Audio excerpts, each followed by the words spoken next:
Bonjour YouTube, je suis Sébastien et je vous propose aujourd'hui de faire un tour de la CNC 3018 Max Metal que j'ai commandé et de vous dire ce qu'il en est, de comparer l'annonce à la réalité. Alors, selon le modèle 3018, il y a des variations. Moi j'ai pris la toute métal. Vous aurez peut-être des pièces en plastique ou en bakélite selon les modèles. Néanmoins, pour répondre à quelques questions qui peuvent se poser quand on regarde pour commander ça, on va commencer par des dimensions simples. La vis de l'axe Y, donc Y c'est ça, c'est du 8 mm en trapézoïdal. Les rails linéaires, c'est du 12, les deux. Idem sur l'axe X, c'est du 12 et la vis, c'est du 8. Et l'écart entre deux, c'est 3, donc ça va être 4 de pitch. Si je le prends correctement, ouais, c'est du 4 de pas. Ça avance de 4 mm entre deux tours, quand ça fait un tour. Donc voilà. Sur l'axe Z, les rails linéaires sont du 8, enfin du 7,97. Et la vis est du 8 aussi. Donc on a des tiges Acme de 8 partout. On a des rails de 12 en bas et sur l'arche, mais là on a du 8. Ensuite la broche, donc c'est une 300 watts théoriquement, il n'y a aucune indication dessus, donc c'est impossible de savoir laquelle j'ai réellement reçu. Théoriquement c'est une 300 watts. En bas le collet c'est un ER11. ER11 donc avec ces deux clés qui sont de qualité douteuse au mieux. ER11 c'est des collets, donc ils sont pénibles au possible à sortir. Voilà. C'est des collets comme ça. ER11 c'est une taille, une gamme de collets. Le plus gros que vous puissiez mettre, c'est 7 mm pour l'embout. C'est la plus grosse taille qu'il y ait dedans. Il faudra les acheter à part. Vous n'en avez qu'un de livré avec, qui fait 3,175 mm. Donc ça marche avec toutes ces petites fraises de 3,175. Elles se mettent dedans, et quand on serre, ça serre les ouvertures, ce qui fait que ça tient la fraise en place. Et les collets s'encliquent dans l'écrou de fond et vont dessus. C'est pas ultra facile à réemboîter à chaque fois, mais ça va bien. On met la fraise, on serre un peu. Et après, avec les clés, on serre beaucoup.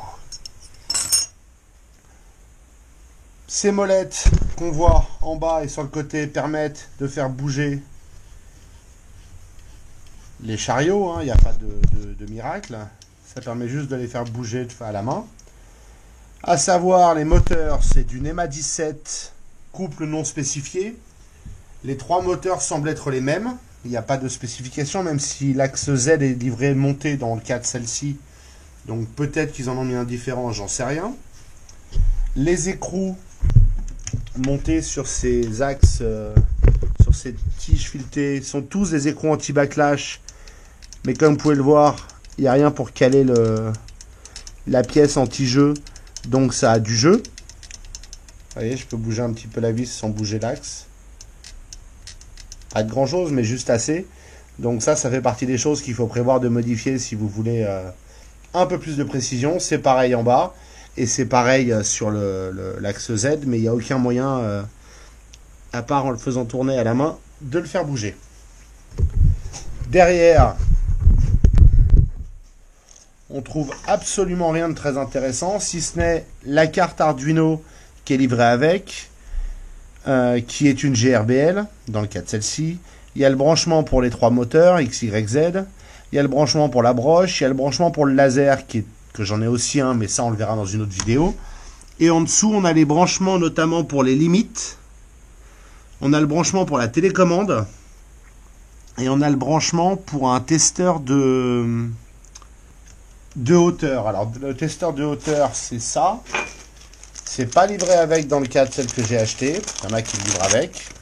Le principe, c'est qu'on met ça sur ce qu'on veut usiner. et que la broche va descendre le toucher, on met la pince dessus, comme ceci. On branche ça derrière et ça va venir mesurer la hauteur du zéro au lieu de l'ajuster à la main avec une feuille de papier. Ce sera beaucoup plus pratique dès que je l'aurai branché. Celui que j'ai acheté est livré sans contacteur. Merci le vendeur. Donc il faudra que je mette des contacteurs. Mais donc vous avez cette carte. Là en dessous on a un bouton power et un bouton reset. Sur le côté on a l'alimentation et l'USB pour brancher l'ordinateur. Je vais maintenant la brancher et la mettre en route pour le plaisir.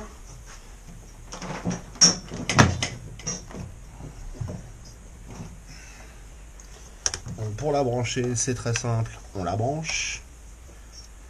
Et la télécommande. Et la télécommande, elle est là. Hop.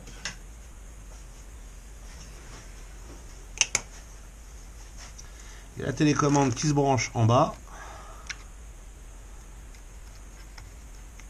Hop, on allume, on a de la lumière rouge, c'est bon signe. Et en vous remettant de ce côté-là, la télécommande nous permet de choisir qu'on veut aller dans contrôle et de faire gauche, droite, avant, arrière, monter, descendre la broche. On peut allumer la broche. Vous pouvez voir que le ventilateur n'est pas très bien équilibré, hein, c'est pas centré. Toute la broche a globalement un léger déséquilibre, c'est un peu gênant. C'est pas de la broche de grosse qualité.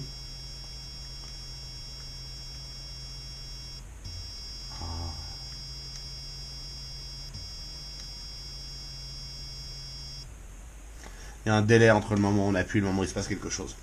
Cette télécommande extrêmement basique permet aussi de mettre, soit de brancher l'USB, soit de mettre une carte SD. Il y en avait une livrée avec. Donc c'est un adaptateur de carte SD avec dedans une petite carte 1 Go. Ça peut sembler peu en 2021, mais 1 Go c'est un paquet de programmes. Alors le problème d'utiliser la télécommande pour contrôler la machine, c'est que je n'ai pas trouvé de façon de faire le zéro. Ce qui veut de définir le point zéro, ce qui veut dire que on a un contrôle modéré sur où ça va usiner. Donc je préfère largement gérer avec l'ordinateur. Au final, même s'il fallait acheter un vieux PC sur eBay pour le faire tourner, c'est pas très compliqué.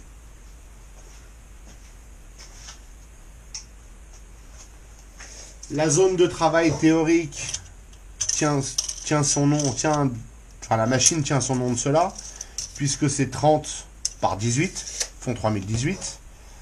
Et en pratique, on pourrait glisser un morceau, puisqu'on peut passer complètement à travers la machine.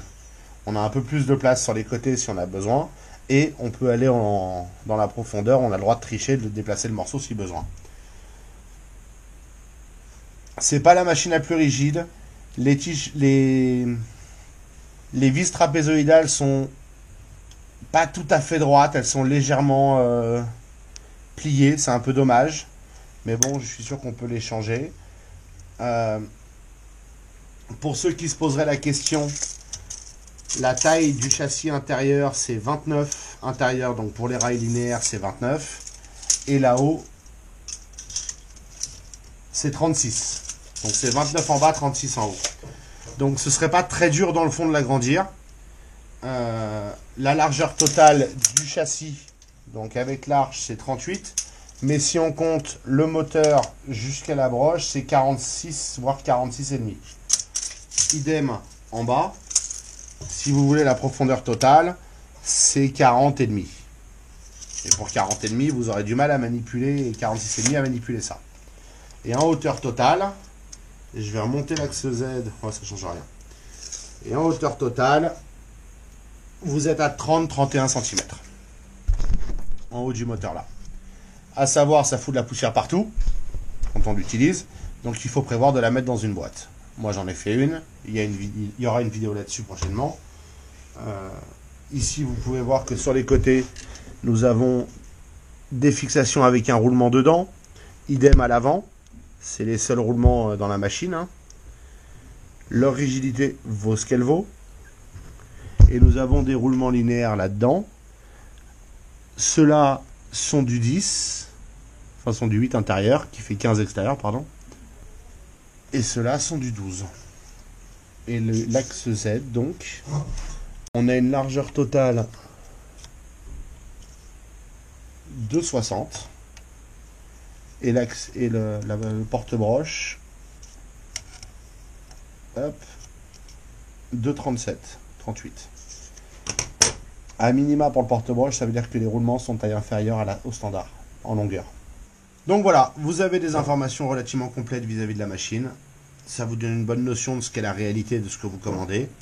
Ça, c'est du 40, il n'y a pas de souci. Les parois des platines font bien 1 cm, pile. Rien de plus, rien de moins. Et elle fonctionne quand elle est livrée.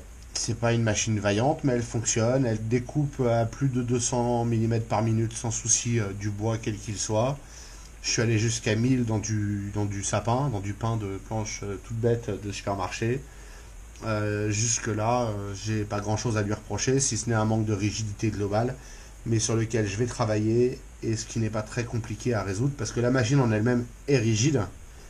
C'est l'axe Z qui est le plus fragile, et les rails qui mériteraient un petit renfort. Merci d'avoir suivi cette vidéo, j'espère qu'elle vous aura été utile. Si c'est le cas, pensez à vous abonner et à la liker. Et si vous avez des questions ou des remarques, les commentaires sont là pour ça.